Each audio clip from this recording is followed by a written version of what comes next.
Si frustrant que cela soit, le seul chemin rationnel est celui de la paix. Il porte un nom clair, la désescalade. Tout doit aller à la diplomatie et rien, si peu que ce soit, à la guerre. Je regrette que l'Union européenne ait décidé de, je cite, fournir des armements nécessaires à une guerre. Selon les termes du commissaire Josep Borrell, cette décision ferait de nous des co-belligérants. Orienter ces armes à partir de la Pologne, terre d'OTAN, n'est-ce pas se mettre à la merci de toutes les provocations des parties prenantes au conflit? Couper le circuit financier SWIFT, n'est-ce pas engager une escalade mondiale en poussant Russes et Chinois à utiliser désormais exclusivement leur propre circuit? Quel avantage pour la paix?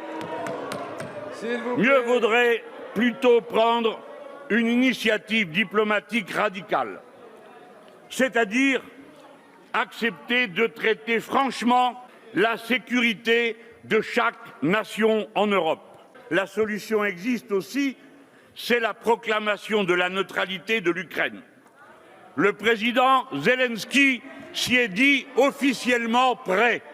Il s'agit de rendre la diplomatie plus profitable que la guerre.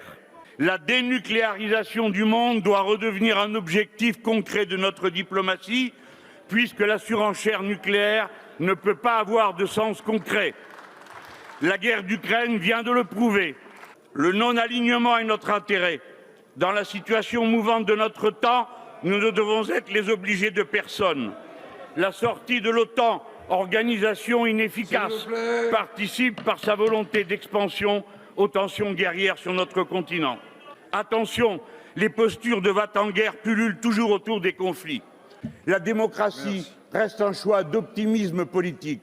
À cette heure, c'est la démonstration que nous devons en faire à propos de la crise de l'Ukraine. Merci.